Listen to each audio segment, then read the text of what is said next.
अग्निहोत्राने आपण वातावरणाला शुद्ध करणं, अग्निहोत्राच्या भस्माच्या सहाय्याने आपण जल शुद्ध करणं, जलाची ऊर्जा वाढवणं, अग्निहोत्राच्या भस्माचे सहाय्याने आपण आपलं आहार आहे, स्वयंपाक आहे, तो सुद्धा ऊर्जावान बनवणं, अग्निहोत्राच्या भस्माच्या सहाय्याने आपण आपल्या फळभाज्या, पालेभाज्या, जे ड्रायफ्रुट्स आहेत ते सुद्धा शक्तिशाली बनवणं, त्याच्यावरचं जे रसायन आहे ते आपण कमी करण्यासाठी अग्निहोत्र भस्माच्या पाण्यामध्ये जर ह्या भाज्या टाकल्या तर त्याच्यातलं बरंच केमिकल निघून जाऊ शकतं.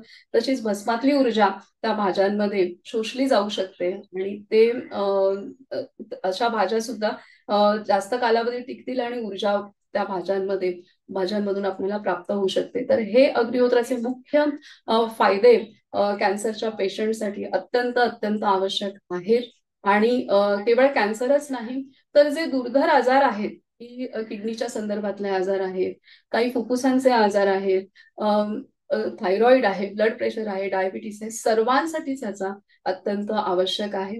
आणि जर आपण दररोज अग्निहोत्र जर आपल्या घरामध्ये केलं आणि दररोज अग्निहोत्राच्या भस्माचा आणि अग्निहोत्रातनं निर्माण होणाऱ्या गॅसेसचा आपल्या श्वासामधून आपण जर ग्रहण करत गेलो तर आपणाला जे घरोघरी आज प्रचंड प्रमाणात कॅन्सर पसरलेला आहे तर आपण त्याच्यावरती त्या कॅन्सर होण्याची शक्यता आपली कमीत कमी होऊ शकते, आपण टाळू शकतो. ह्यासाठी कॅन्सर होण्याच्या अगोदरच जर आपण ही जीवन पद्धती अग्निहोत्र यज्ञ आपल्या जीवनामध्ये अवलंब केला आणि भस्माचा वापर आपल्या जीवनामध्ये केला तर खूप आपण अनेक आजारांपासून आपण दूर राहू शकतो. त्याच प्रकारे दुसरं महत्वाचं म्हणजे आपण विशेषतः जो रुग्ण आहे, पेशंट आहे, त्यांनी तसंच इतर सर्वांनी सुद्धा अंगाला साबण न लावता जर आपण अग्निहोत्राच्या भस्म अंगाला उठण्यासारखं लावून आपण आंघोळ करू शकतो.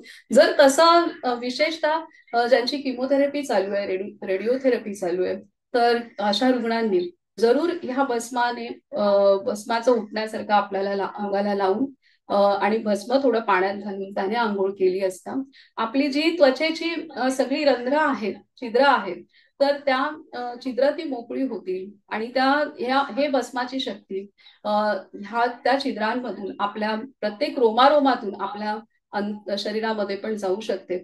आणि जे आपली जी ऊर्जा क्षेत्र असतं शरीराच्या भोवती, जे प्रत्येक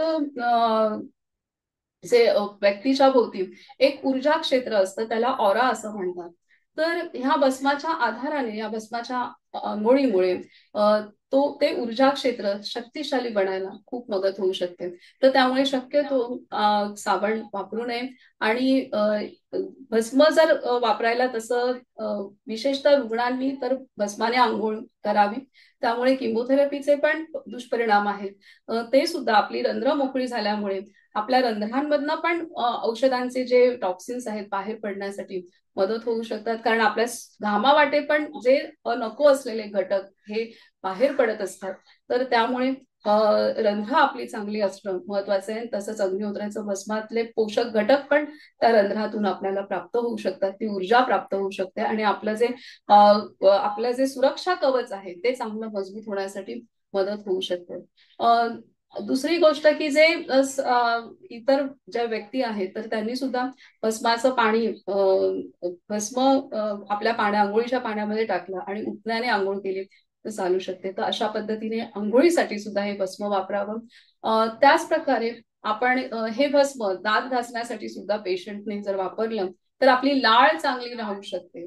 आपली लाळ सुद्धा, कारण आपलं अन्नपचन जे सुरुवात होतं ते आपल्या लाळेपासून अन्नपचनाला खरं सुरुवात होत असते आणि त्यामुळे आपली लाळ सुद्धा विशेषतः कॅन्सरमध्ये आपलं रक्त, प्रत्येक गोष्ट ही ऍसिडिक झालेली असते आणि त्यामुळे आपली लाळ सुद्धा ऍसिडिक झालेली असते.